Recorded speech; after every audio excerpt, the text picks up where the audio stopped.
A very warm welcome, everyone. Good morning. On behalf of School of Social Sciences, Ramaiah University of Applied Sciences, we express our heartfelt gratitude to one and all for taking our time and sharing and discussing views with us regarding the curriculum at School of Social Sciences, as we fondly call it as Triple S. All right. So I'm sure some of you would want to become a very renowned economist. Some of you would want to become or rather join higher echelons in government services or administrative structures. I'm sure in this age of information and as we fondly call it, information society, some of you would want to become data experts, data science and experts. And with this increasing issues of depression, mental stress, and anxiety, I'm sure some of you would be curious about psychology and its different aspects. So I think the answer is that School of Social Sciences in Ramaiah University of Applied Sciences is the right place for you. So we warmly welcome all of you and to this young but dynamic and vibrant school at Ramaiah University of Applied Sciences. Now, what makes us unique is also that yes, we are working in area of of social sciences, but at the same time, we are also an epitome of center of academic excellence that is at par with global standards. And by that, I mean the pedagogies that we use, the tools and techniques that we use, and the stress that we have on, or the emphasis we have on research and original teaching and learning pedagogies is something that makes our school really, really unique. So here we are, School of Social Sciences, with our focus on actionable knowledge and skills, with our focus on multidisciplinary and practical skills approach, and most importantly, using critical analysis to solve real world problems are the essence, or rather, are the key themes that flow throughout our departments and their courses. So, here on behalf of School of Social Sciences, me, Dr. Aradhna Talwar, who's also faculty in Masters in Public Policy program, and I here joined by my colleague, Dr. Anand Ramu, who's also faculty in Economics Department. We warmly welcome all of you. Yeah. So now, just to help you understand the different nuances of a School of Social Sciences, we'll help you go through the slides that we have prepared for you. And the structure is such that we will help you understand, give you an overview of what School of Social Sciences is all about. And then we'll help you understand department-wise curriculum, what are the unique features, and I'm sure as all of you may have some queries regarding to the job market. So we will also help you understand what are the prospective job opportunities department-wise. Yeah. So this is our title that we all know, Envision Tomorrow. And this is followed by our first slide, which is our mission statement and objectives.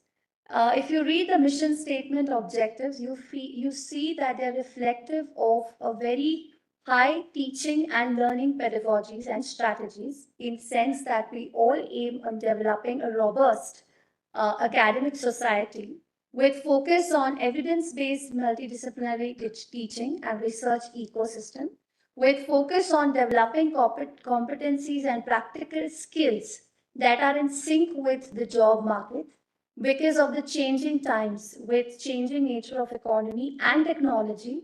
Education sector is something that is obviously witnessing the changes and having and also seeing the impact.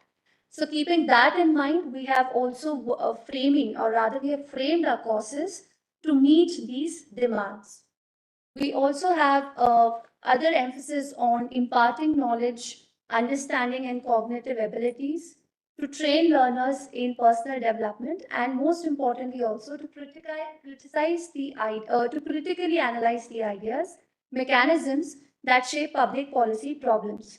Now, if you see very in detail, if you see or minutely, all of each of our objectives are reflective of the significance and contributions made by each and every department of School of Social Sciences.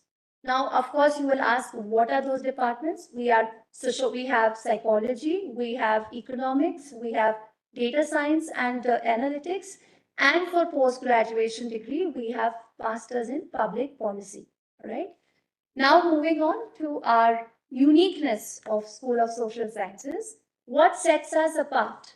All right, so as I mentioned, it is a young school, and by young I mean it's a very, very dynamic and vibrant school with energies from our renowned experts or faculty who have come from different walks of life.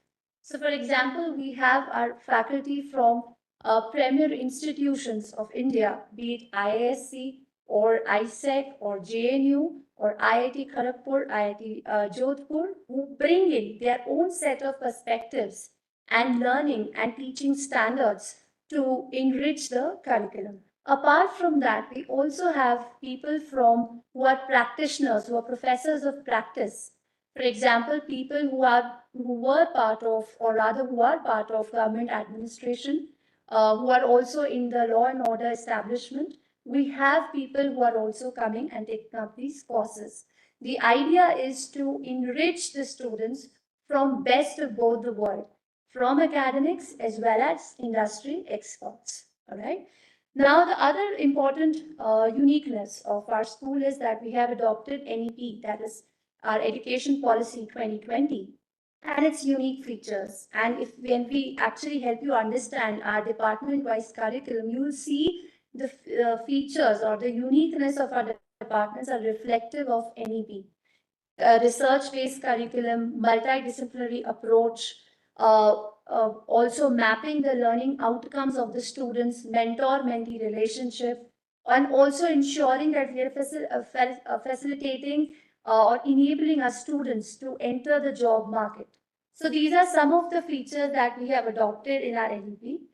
The other uniqueness of Triple S is also the location, the ecosystem. That is an added advantage.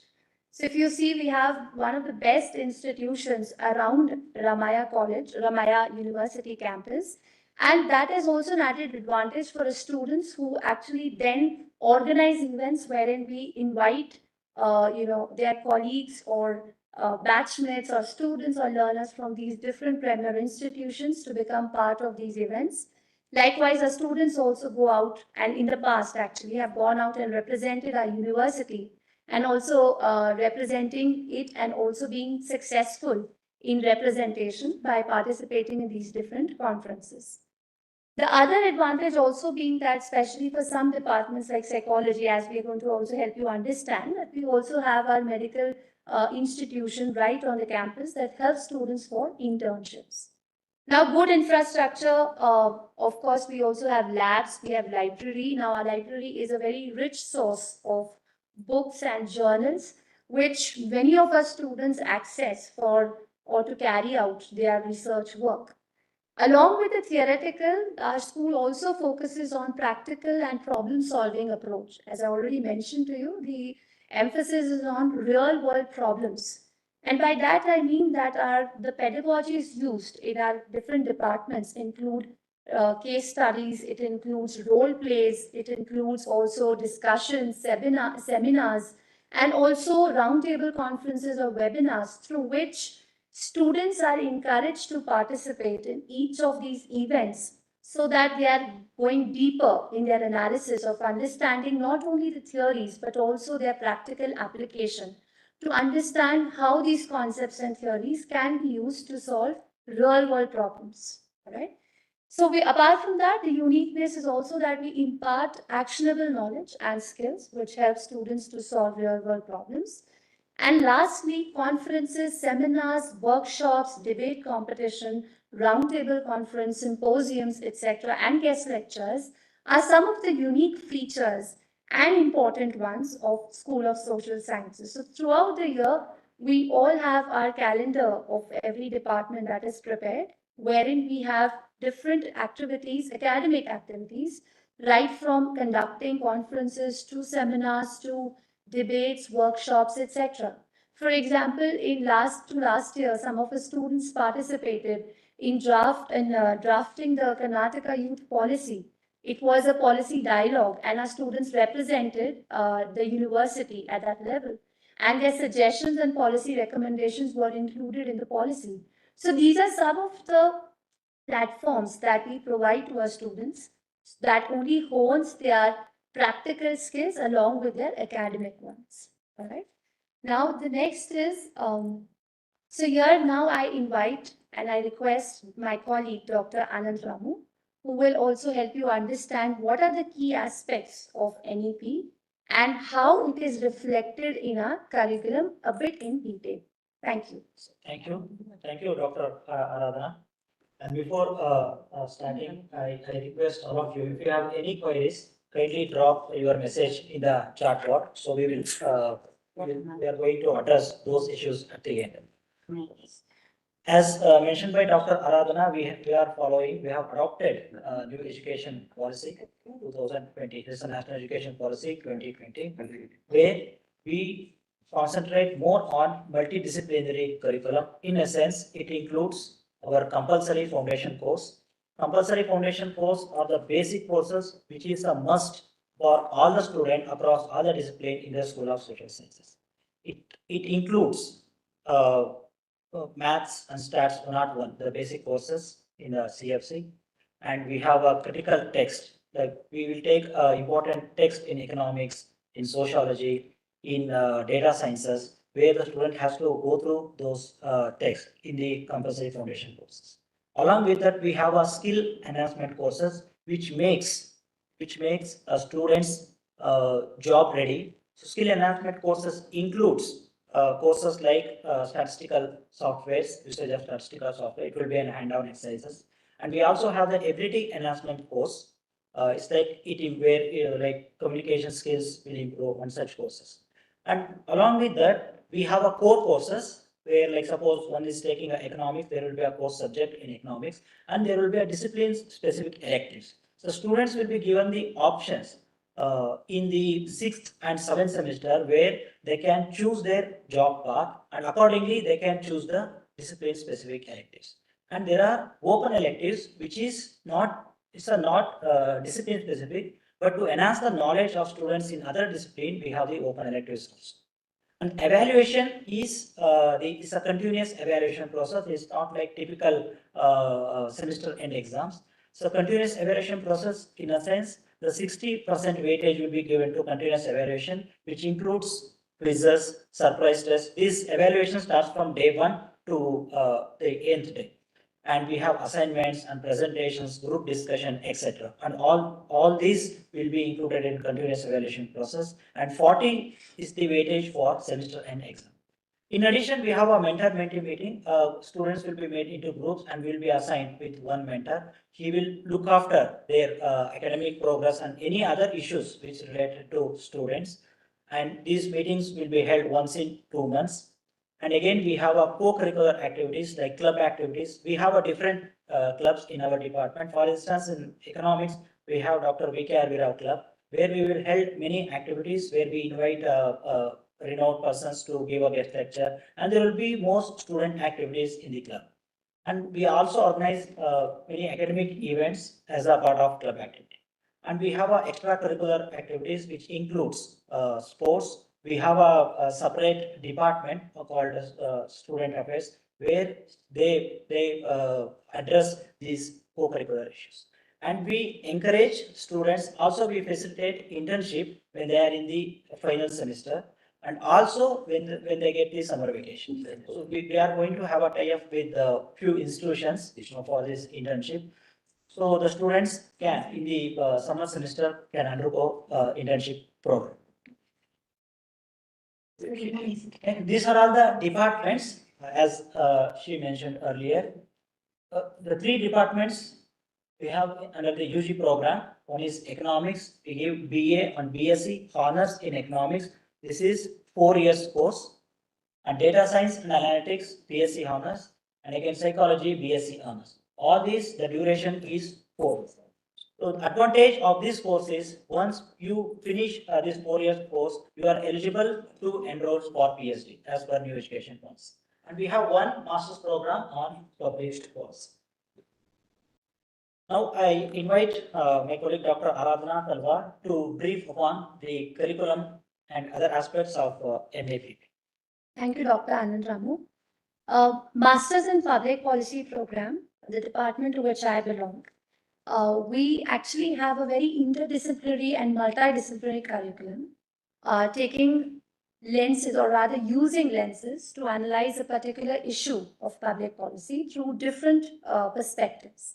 And likewise, and in that light, we have courses that deal with different aspects such as political science, economics, as you could see, sociology, law and legal system, and research writing, etc. So I will take you through each of these courses. To begin with, the first semester in Masters in Public Policy is a foundational level, semester wherein we introduce the students to different aspects of social sciences, but keeping in mind that we are dealing with master students.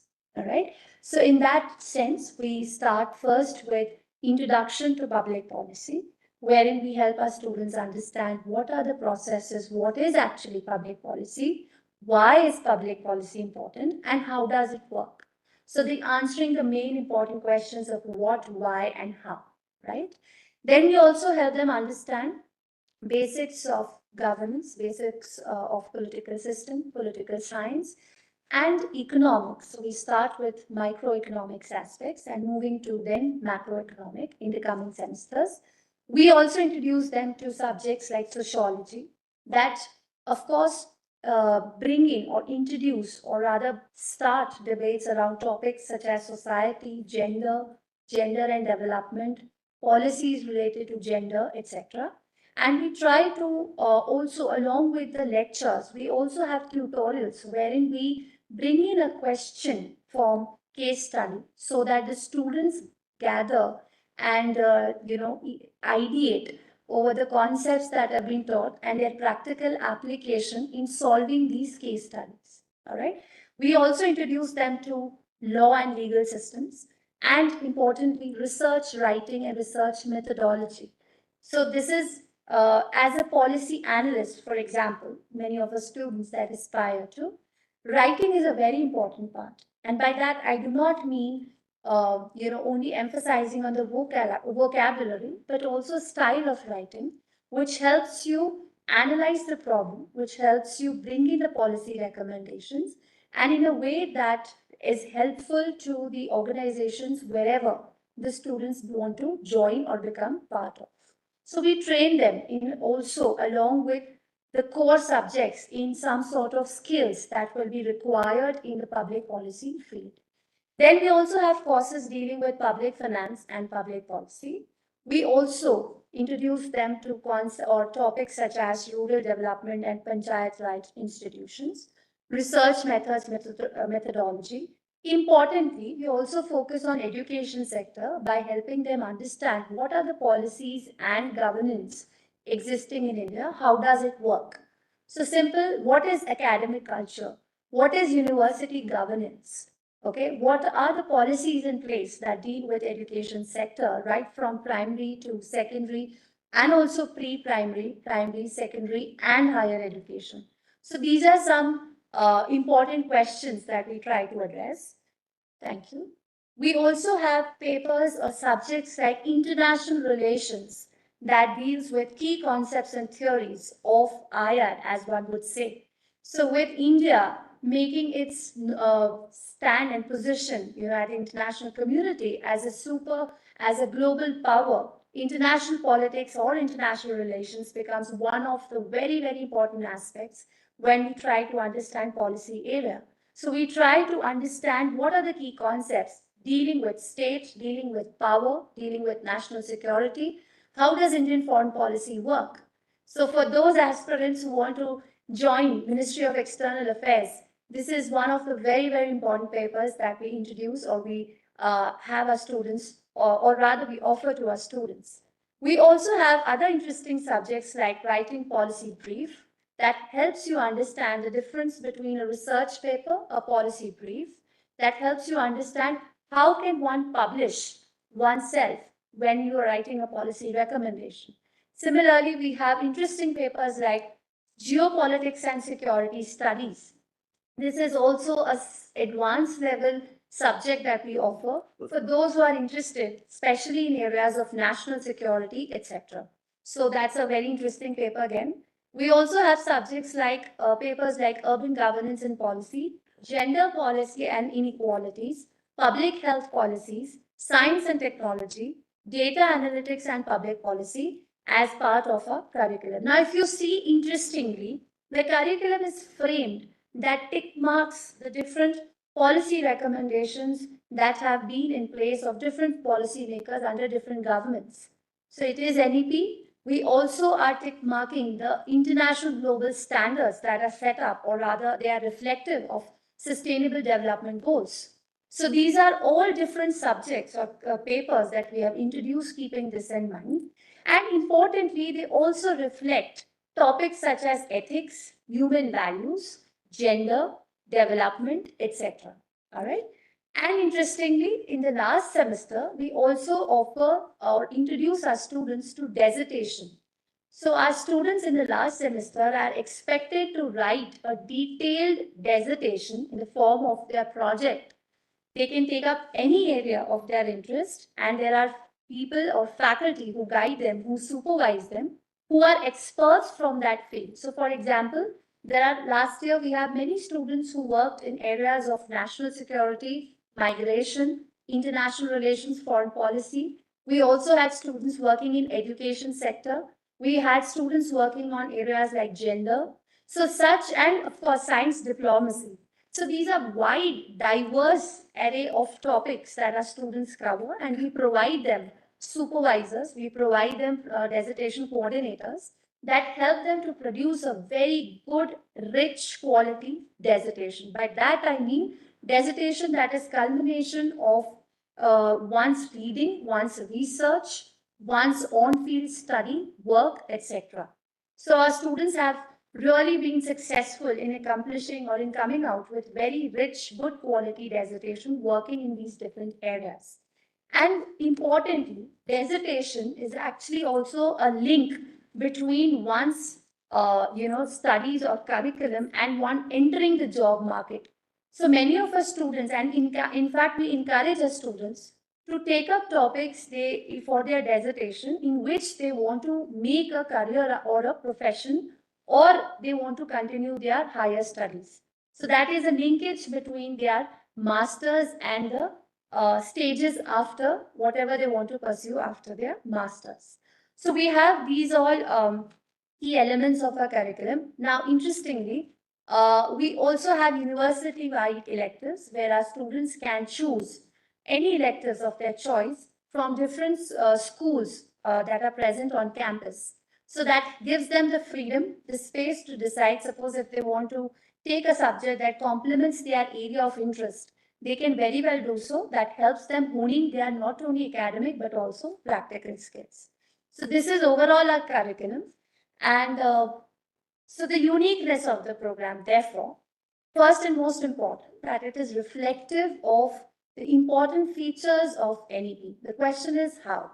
Because our curriculum is research-based, our curriculum emphasizes on strong learning and teaching pedagogies, and that is why the different points that I have been highlighting throughout the session are reflective of this policy. Now, for example, if you see, the curriculum is also outcome-based. So we map the progress, we map the learning outcomes with the topics that we are teaching in class or we are discussing in class to ensure that this also results into a positive trajectory or chart or graph of our students, right? We also imbibe required theoretical concepts that are also complemented with practical skills in the domain. So the program has actually, of our Masters in Public Policy, has adopted a very innovative pedagogy wherein we not only have classroom sessions or classroom lectures, but we also have blended learning in the form of on-field exposures, solving problems for real-world clients, etc. For example, we also encourage students to be part of the field visits that we have in our curriculum. So we take students, say for example, to important institutions or places that become crucial in policy making. So that gives them an exposure to the work on field and also helps them bring out the policy recommendations or fill in the gaps to solve the public policy issues. Similarly, the emphasis is also to enable them to develop application-oriented learning skills, critical analytical skill, and problem-solving abilities importantly, for a smooth transition from the academic to the real-life work environment. Because we understand that not all the students would like to go for higher education. So our curriculum is based in such a way that caters to the different needs of our students, right? From helping them enter higher education, say through PhD programs, also helping them enter the job market, etc. So I'll help you understand what are the job opportunities and how we can help them in entering these different job market areas. Now, the other uniqueness is we have renowned faculty industry experts. So public policy in itself is a multidisciplinary field that requires the supervision of not only academicians but also practitioners, and we understand this. So therefore, we have not only academicians but also practitioners, as I already mentioned to you. For example, people working in government sectors, people who are part in the higher echelons of government structures, administrative structures. We also have as specialized courses or industry experts, for example, people who are working in environmental law, people who are experts in legal field, etc., coming and interacting with our students. So that enriches, that ensures their holistic development. All right. Similarly, and one of the very important feature of our program is that we encourage internships in second semester. That is, as soon as students finish second semester or complete their second semester, they are expected to undertake or rather perform or to complete an internship, say of a period of a month or two in their summer vacation, so that helps them to actually work on field, and we also expect them to prepare a report of their internship. And we try to help our students publish their work as much of their internship related work. So as for example, many of our existing students, in fact, we have all, it is a mandate that all students have to do internship. So currently the existing batch, the students are working in one of the best and premier institutions, be it in the field of security studies, be it in the field of climate change or energy security, or people who are interested in working in Indic studies. We have students now taking internship in these premier institutions where they have offered, where they have actually got through these internships or based on their merit. So we are very proud of our students when with their success and achievements. And the dissertations in the fourth semester are one of the very important and integral part also of our curriculum, as already explained to you. So we have an entire semester devoted to dissertation writing, where we have different stages of dissertation, right from introduction of the topic to helping them understand the literature review, to bringing them to the problem solving statement, helping them formulate hypotheses and research questions, and of course then getting on to forming chapters and writing in detail a very good dissertation. All right, so the work is a very research based work, and we have experts who are supervising our students in these different areas. So the supervisors are allocated depending on their topic of the students, the experts. Similarly, first-hand exposure with policymakers and institutions engaged in policy making through thematic roundtables, distinguished lecture series, various conferences, seminars, workshops are a unique feature of our department. So for example, last year we had series of events, right, from lectures series inviting ambassadors to experts in cybersecurity field to conducting Yuva Sansad in our, in our School of Social Sciences, wherein our students had contributed majorly in organizing the event. These are some of the platforms that we provide to our students that helps them hone their practical knowledge. And as I said, the job opportunities related to our program, government and private organizations, obviously, for those who are interested to join the government sector, to join the administrative services. For example, many of our students aspire to join UPSC. So, Masters in Public Policy program is a very, very good platform for them to gain knowledge of the subjects that are also crucial for their exams, be it preliminary, be it written examination or interview round. Similarly, they are also they have access to private organizations. Today, many private firms be it Microsoft, be it Google, they need public policy experts. You have top-notch private organizations like ENY, etc., working closely with government. Say, for example, the current G20 presidency, India is in government is collaborating with organizations like ENY in education sector, in culture, in health, wherein our students have found are also exploring the options of joining these organizations. Apart from that, of course, in the roles of policy analysts, policy makers, project coordinators, especially in corporate sector, policy specialists, communication personnel, program analysts, consultants, and of course, teachers and researchers are the job opportunities that our students have. And let me tell you this, that all our students, whoever have completed the program, all of them are placed in very good positions in reputed organizations. So once again, I take this opportunity to be really to express my happiness and pride of our students of Masters in Public Policy program. So with this, I now invite Dr. Anand Ramu, who will also help you take through his department economics. Thank you. And I can see there are many questions which are already popping up in the chat box. So one is on the eligibility criteria. Like we will cover up with regard to our respective departments. For MAPP is a bachelor degree. If you have a 3-year bachelor degree, you are eligible to take up the Masters in Public Finance. For economics is a +2 either in arts, science, and commerce. It is open for all the 3 streams to apply. So +2. That's it. In any of the stream, arts, science, or commerce. So these are the uniqueness of BSc Economics, BA and BSc Economics honors in economics. We follow the multidisciplinary curriculum as I have explained earlier, and the practical and problem-solving approach. Pedagogy is not just about the seminar or a lecture mode. It includes discussion and ICT-enabled teaching and hands-on exercises, etc. Curriculum we have designed in such a way that student can choose their job path when they are in the 5th semester. Suppose one who wishes to join a government, one who wishes to join a banking sector, or one who wishes to join a corporate sector, you can choose your path by opting those subjects. And as mentioned by Dr. Aradhana earlier, we also have a process of practice. For instance, when we are teaching the public finance, we also have the people who have really work on budget preparation for the government, which is an added advantage where we get, along with the theoretical, we get the practical knowledge in the field. Then these are the program structure. As I informed, we will have a compulsory foundation course and ability enhancement course and skill enhancement course, and the remaining are the core courses. In economics, we have microeconomics and macroeconomics in 2 parts. We have growth economics, development economics, and there is a mathematical methods for economics and advanced statistics. We follow with the basic econometrics.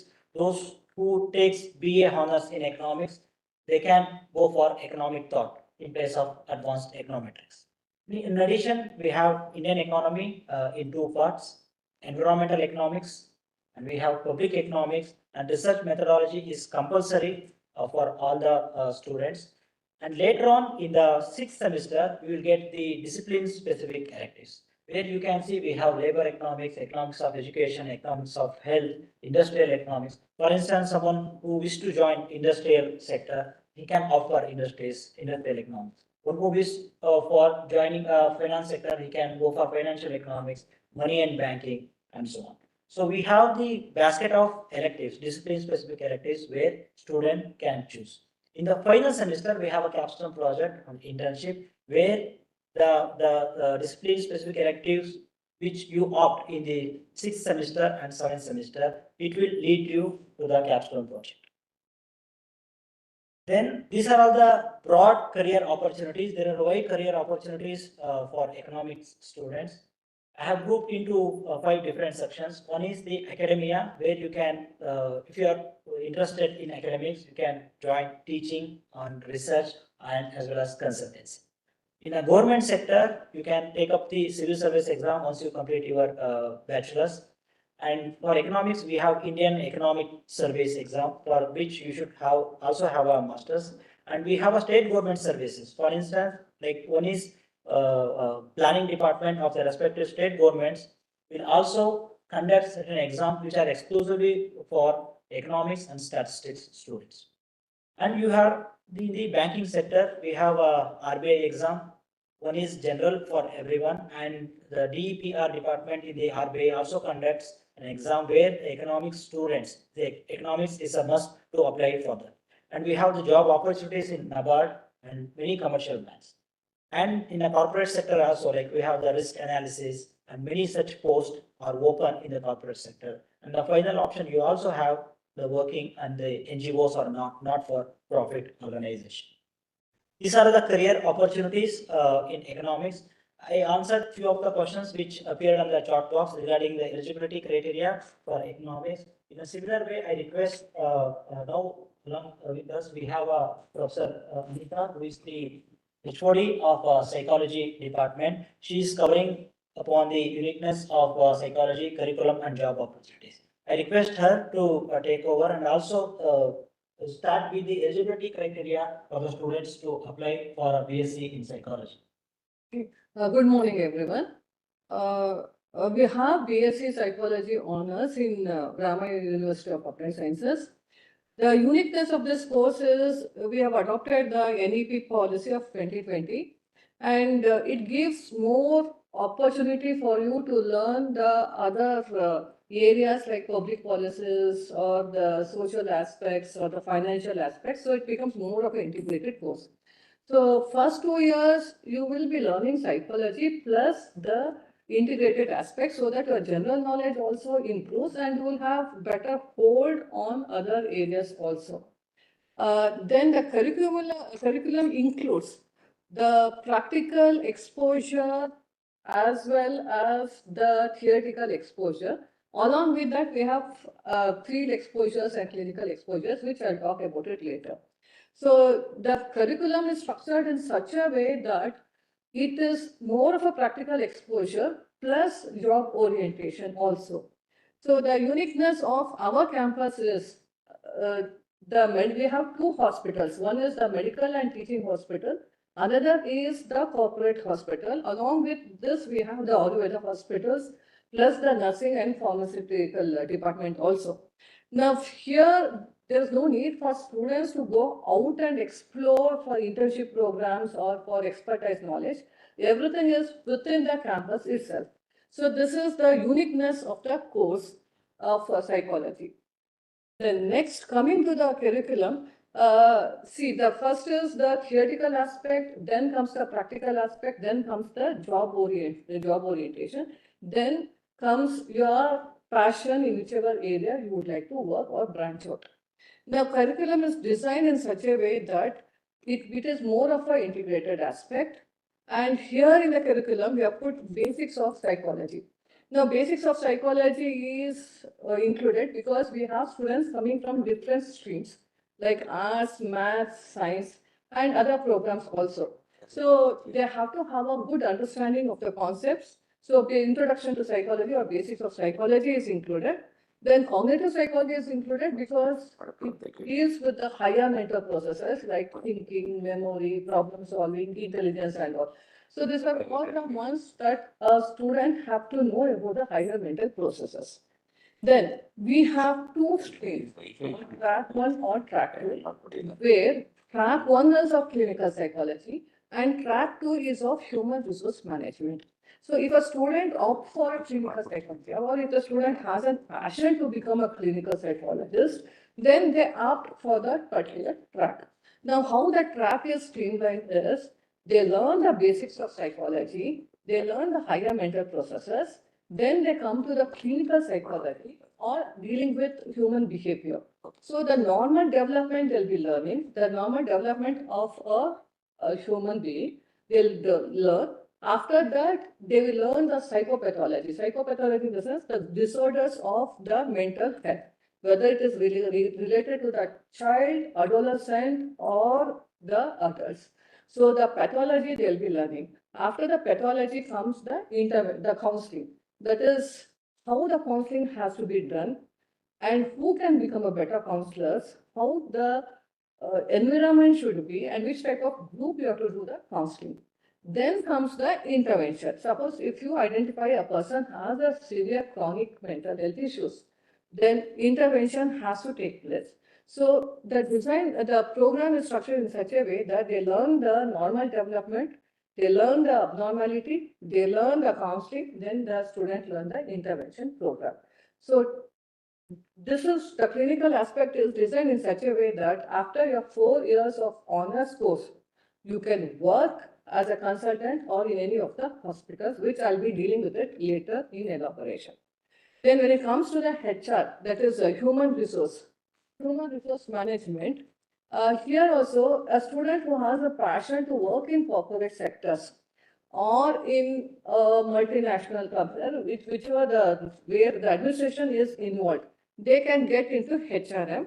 And further, the tracking is in such a way that they'll be learning with regard to the motivation, how to motivate the individual or the team building, capacity of team building, then the resolution of conflicts. These are the areas that they'll be studying. And finally, they'll be studying organizational behavior also. So these are the two tracks that we have. Along with that, we have a track on child development also. Now, we have included forensic psychology because there are too many job opportunities for a student with forensic psychology background. That is more in demand now, and more interest is shown in the forensic psychology. So in forensic psychology, you will be dealing with how the investigations happens, then what is the role of a psychologist, and what are their specific jobs as a psychologist. All that will be taught in forensic psychology. Then in community psychology, it is more of a field work, field exposure. The psychology related to different groups is touched on. And finally, we have the capstone project. In the capstone project, if you have taken track 1, track 2, track 3, you can get into any of it and work. Basically, it is your passion that matters there. So if you want to work on a clinical area, you can take a clinical area. If you want to work as an HR, that area related to, that particular area you can work on. So there's no restriction on the topics that has to be chosen when it comes to the capstone project. So finally, whatever you have learned, that you will be implementing in the capstone project. Now coming to the job opportunities is vast, varied. Now tell me where a psychologist is not required now. Everywhere people are looking for a psychologist, whether it is in corporate, school or college or hospital or clinics. So a student can get into academics, that is teaching and research. The student who wants to pursue in the clinical area can work in hospital in a psychiatric department. They can work as a counselor in a corporate sector, counselor in a school, counselor in a clinic, or they can have their own consultancy. So the area is very, very broad. Then when it comes to the corporate sector, those people who are specialized in HR can get into the administrative aspect also. Now, non-government, that is NGO, non-government organizations, they are also employing more and more of psychologists because their area is maybe like education for girl child or abortions regarding the gender identity and all that. So those are the areas where a psychologist can work as a consultant or contribute more into it. Then apart from that, if the student has learned more of a community psychology, they can opt to become a researcher in World Health Organization projects. So they can take up several projects that is floated by the WHO. So the job opportunities are too many and too vast. This is what I would like to talk about the BSc Honors in Psychology. So thank you, ma'am. And in addition, we have 2 psychology labs where they will be exposed to practical aspects. Yes, so when there are theory, naturally the practicals also will be the component.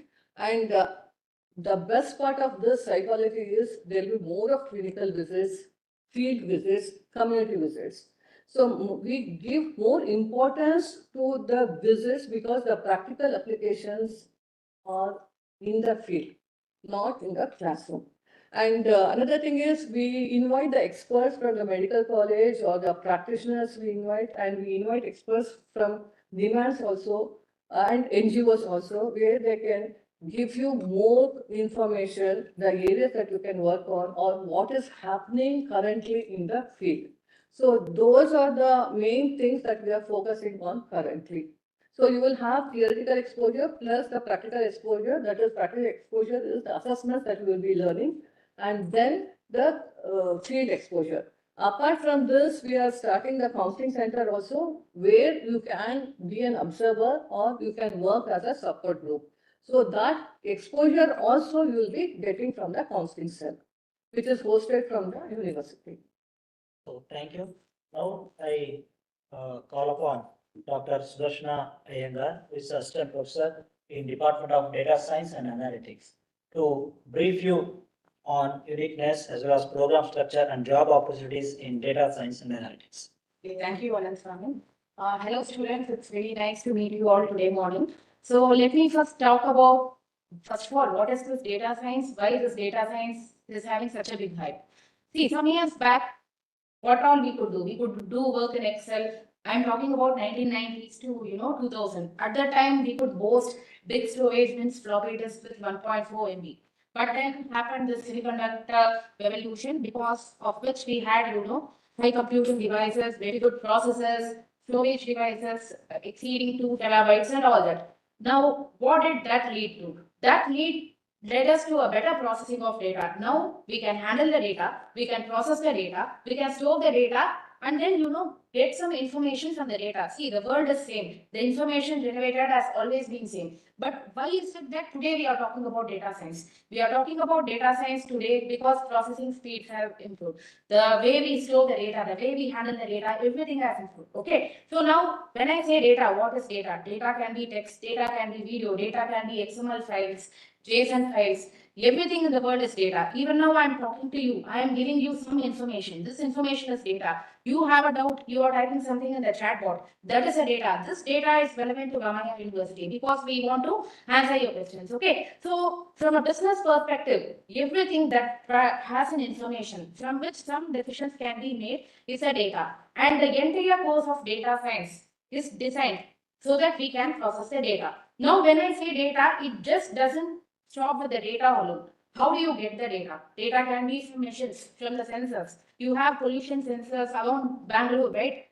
Google, what is the Bangalore temperature? You get 35 degree, 40 degree. How do you get it? Data from a sensor is transferred to your system, right? So all these aspects come under data science. How do you process the data? How do you acquire the data? How do you store the data? How do you stream the data? All these things comes under data analytics and data science. Okay, so the course we have in Ramaiah University is not going to teach just how you are going to manipulate the data, like how to find the average or standard median. No, that is not what Ramaiah teaches. Ramaiah even teaches you how we are going to get the data, how we are going to query the data, how we are going to transfer the data. All these things comes as a package in our data analytics course. Okay, so now if you basically see the current market trends, all the, so I have only 2 minutes. Okay, so it's like in the current market trends, you have job opportunities in all the domains like data collection, data processing, data pre-processing, data streaming, data analyzing, creating predictive models. In all those arenas, you have job. So our entire course curriculum is designed in such a way so that we meet the market demand. Okay, and our course curriculum is not just designed by the academians. We also have collaboration with the industry expert who actually tell us today at this scenario we have demands for people who can query data from our database. So yes, we have designed our course based on the current industry demand. And then again, our training again is not completely lecture, teacher coming and teaching and then you guys taking notes and then reproducing it. No, we have hands-on training, actual streaming data from the internet, from the sensors is given to you, and you guys are trained how to take the data, access it, get important information from the data. Okay, and then another unique thing about our data is, as everyone has been telling you, is that our course follows the NEP guidelines, meaning although it's a data science and data analytics, if you are interested, you can work with the economics data, you can work with the public policy data, sociology data, psychology data. It is truly an interdisciplinary course. Apart from that, people who are interested, to work with the industry can also work with the industrial data. That is why we have two diverse tracks. One is for research, one is for industry. People who want to take the industry track will be given training, to handle the data science related job opportunities. Essentially, you will be working with the industry kind of data. But when it comes to research, you will be handling with the data that predominantly comes from research. Okay.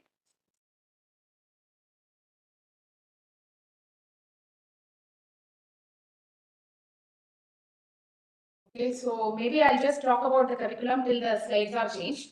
So basically, we will have the CFCs.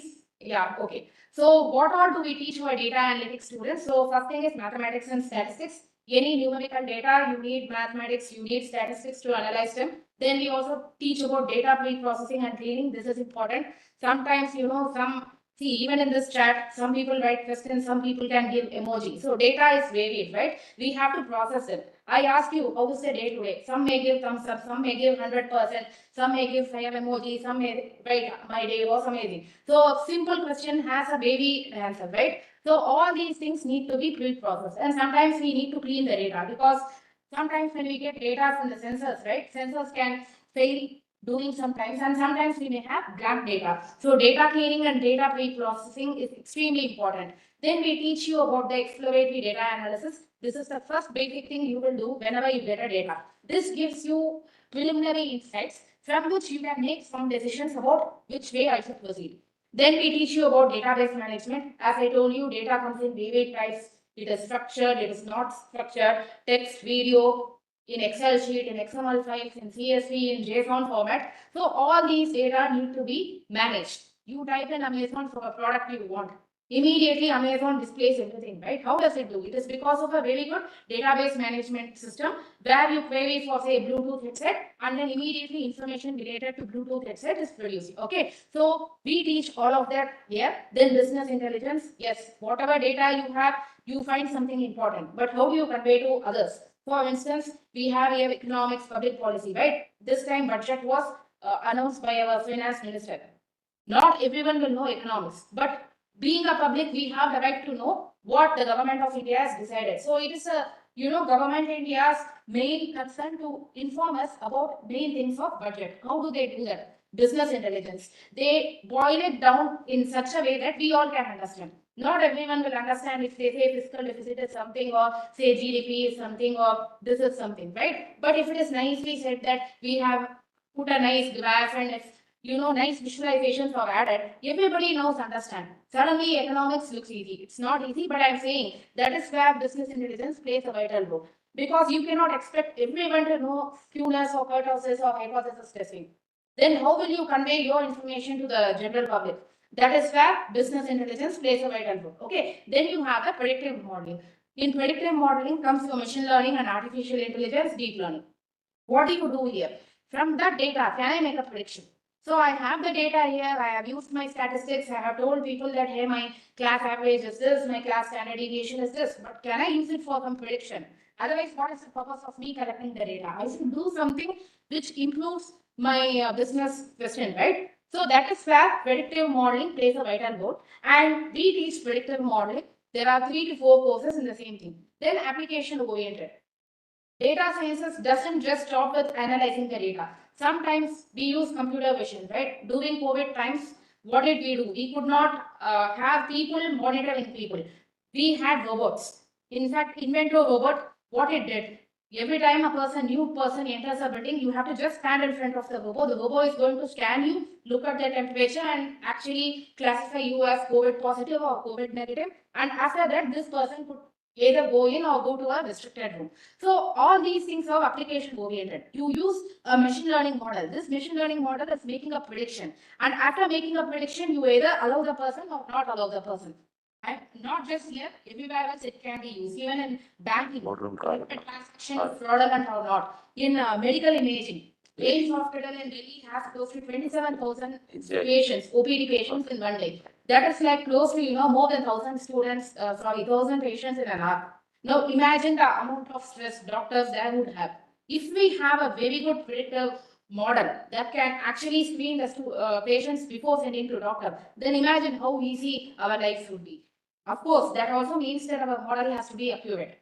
Okay, so all these areas are application oriented, face recognition, biometrics. In all these regions, you have, your data science and analytics playing a vital role. We also have, courses on computer vision that can help you with, face recognition, biometric identification and all that. We teach research methodology because whatever we study, we always must have some way to research it. You cannot do a research just like that. There is a way, a protocol which needs to be followed. So for any student who wants to go for higher education or who wants to carry out small research projects must understand how the research is being done. Apart from this, we have ability enhancement courses and skill enhancement courses, which are nothing but, basically to improve, make you more employable. These are additional skills that you need for getting a job. For instance, advanced Excel and other things. Like, see, Excel alone is not going to get a job, but statistics plus mathematics plus Excel will definitely, land you into a job. Okay. Then we have fundamentals. Why are these fundamentals important? Fundamentals as psychology ma'am and Anand Farmer also informed. These are some things which we as Indians, as a good citizens, need to know. There is no point being a very good data scientist if you do not know how data is being used in various sectors in India. Something you should know. You may not end up working for the Indian government or any other thing like in Indian government. But then you must have an idea of how government functions, how public departments function. That makes you a very responsible citizen, and if possible, you may also, contribute. And finally, we have project and internship, which is like running for 6 months, where students will exclusively work in their field, whatever they choose, whether it's a research project or an application-oriented project. In that, they'll work for 6 months, or they'll go for an internship in a different place. Okay. So let me quickly talk about the job roles. Just as I told you, data is something which is like exponentially increasing day by day. We also have many job roles. So job roles, you can very broadly classify them as related to data analytics, related to machine learning, related to data sciences and dashboarding. So dashboarding is what I told is business intelligence, making reports, making, layman friendly reports with which everyone can understand what the data has in store. Then in data sciences, you have data mining, data engineer, data science, data architect, database management. So this is all related to, how the data is processed, how it is pre-processed, how it is, streamed, how it is, taken from various sources and all that. When it comes to machine learning, the basic thing is now that you have a clean data, how can you use the data to make a predictive model that can, make some prediction with which you can make a decision. So for instance, if giving a very small example, we are all IPL fans, right? If I have Virat Kohli scores, I give it to you. If you can make a model that will predict what will Virat Kohli scores be tomorrow, that will be amazing, right? And then this model will also, adapt itself because Virat is getting older, climate is changing, the pitch is changing. The more rainier it is, more slower the cricket ball is going to go. So, your machine learning model also should adapt and it should also tune itself. So, all these things are done by a machine learning engineer. And finally, you have data analyst roles. In data analyst roles, basically you have a data and you have to make the sales. So, you have a sales analyst. Basically, what he will do is he will take the sales data. For instance, he will try to see whether sales from a particular domain, particular region is up or down. For instance, Amazon will find that during Diwali, sales in India is higher, so they will have all discount offer and everything. How do you think they get it? It's not that Amazon's person knows about Diwali, right? He will just see the data and he will see that whenever there is some Indian festival, be it Diwali or Pongal or anything, Ugadi, he will find that there is spike in certain things. So based on that analysis, he is going to give offers. Okay. So basically all your sales analyst, customer success analyst, market research analyst basically analyze the data and try to find out what places need our attention, which places can improve, which is already doing good.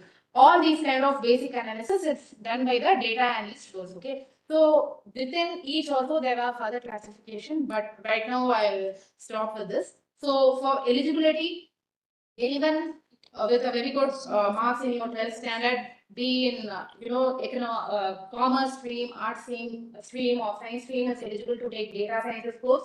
Don't worry, we have a foundation course where we will teach you basic math, basic statistics that is required for this data analyst role. Okay. So if there are any questions, please put in the chat box. Thank you, Dr. Sudarshana, for this informative and for this insights into your department. And I'm sure many questions have flooded in the chat box. So how we do it is that We will answer together your questions, and then we'll also move on towards the end with a small glimpse of how campus life in School of Social Sciences UAS is all about, right? So first, let's take the questions of the students, and then we'll go to the video part of it. So, Major questions were when is our academic session is going to start? We yes, follow August to July academic this thing. The academic session will start from 1st August 2023. And we have mentioned in our discussion that timeline for bachelor courses is 4 year, and for master program it's 2 year. And the eligibility criteria, as I mentioned, for economics, you should have a +2 in in commerce, arts, or science background. Similar is for the BSc psychology also. And if you have a +2 in arts, science, and commerce background, you are eligible to apply. Yeah. I hope similar for the data science. It is open across other streams. And for masters, for masters, basic eligibility criteria of having a graduation degree in any field. You would be eligible to join masters in public policy. So we have students from engineering background also. We have students from economics, psychology, data science, and such other fields who join our program. See? Both the bachelor program as well as master programs are going to commence from 1st August 2020. And one more question was on the fee structure, which is uploaded on our website. So I will give you one contact detail of admission section. So I can type it here. We'll type it. Yes. So we'll type it here for you, so you can always get in touch. The other point that we also would like to stress is that all of us, all the faculty members are on campus. So if any of you wish to drop in person also to meet us, each of our departments, you're most welcome. We will guide you through the process of how we will also help you meet the admissions team and how we go about in terms of your admissions, And etc. it will be available from 10 in the morning till 5 in the Yes. evening. So I have added the details of the admission section. So please feel free to contact them. Yes. And all the fee structure and eligibility criteria is there in the website. So suppose if you wish to join economics, you can go to BSc Economics district. At the end, you will get the PDF format where you get all these details. And you can see the fee structure, which is there is a difference for Indian student as well as NRIs. So kindly go through that in the website. And the fees also differs from one department to the other. So it all depends. You can check the website. Yeah. And one query was on law courses. Law course is for 5 years. We have a BA LLB and BSc LLB courses. Again, it is starting from 1st August, and it's a 5-year integrated course. And about placement, we have completed only 2 years. So there are no output from the BSc batches or degree batches. But there is 1 year, But we are, the university is planning on the placement program. So by the time you come to the 4th year, I think all that would have. We have a placement cell, so we facilitate the placement, and most of the, you can see in the website, more than 100 companies are participating in our placement aspect. So we are working on it actually. For master's level, it is a slight difference. So we have students who have been placed, the first batch. As I said, all of them have been placed. And the other batches that follow also, either they have joined the job market or they are pursuing higher education. So in that sense, we enable you, we help you in contacting the right person in different organizations for your job. So you do not worry when it comes to job market. We are there. We always help you in facilitating this. Now, we'll play a short video of 4 minutes. It's a testimonial where our faculty and student have spoken, and you can see in the background the infrastructure facilities what we have in the School of Social Sciences. Tell me more about public policy in your department. So public policy is basically so masters in public policy basically means that anything that government does is going to be valid policy. And the whole Tell me about the policy. What are the policies? See, the new national education policy is a policy which has come after years decades. It has had a lot of so how to make specifically on such ways. At the same time, how to make study outcome based. How to enhance automation. Rights independent competences, lifelong experience. Yes. So I personally found that actually policy would be that South Asian process and against stop and again we start that experiment other. It's very important things that can so these national education policy was very practical. This is the first education policy by because sensory but determined improving of phase 2 and 3. Given main intention and main reason of the national education policy, then each of them if there is about the talk, it is incomplete investments. Yeah, so as we know, saying that so as we are making more data across industries, healthcare, and anything. So we are having more technologies, softwares. So these skills regarding bringing a huge product. You never going to cut off. Technology. Yes, students get more of the job opportunities, right? They can practice in clinics, they can get into hospital sector, they can work in picture levels, corporate sectors, then they can start their own practices. And from this, there are more opportunities for the students. We have these two methods of experiences, times, and stuff within the student themselves are something. It's the about the difference. And it's what we is that environmental system. There are jobs and other exceptions we are in, which understand what we actually and also examine and feeling up especially and to see that we have to be actually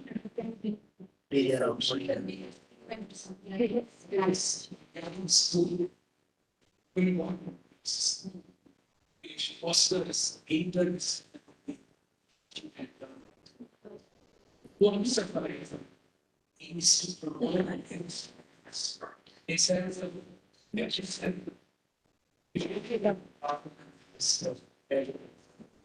to balance. We have to most of these skills. Exchange is make them ready. Coming to the global and pursue career first.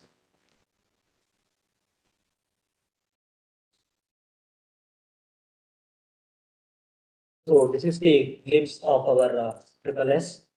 And there are two more questions. So I have added the student affairs contact number as well as hostel. If you wish to join the hostel, the contact number, you can contact them for your thing. And the last day to apply, I think is a first come first serve basis. Most of the psychology is almost getting closed. So this month end will be the last date to join these courses. It's common across all the discipline, UG as well as PG. So I request all of you to enroll at the earliest. And for any further queries, as I said, we are also personally on campus available. You guys can drop in, and if any other further queries, we are very happy to address those. Yeah. So we hope to see all of you in for our 2023 batch, be it psychology, economics, public policy, or data science. So in advance, a most warm welcome, and thank you so much for being such a wonderful audience. Thank you so much. Thank you.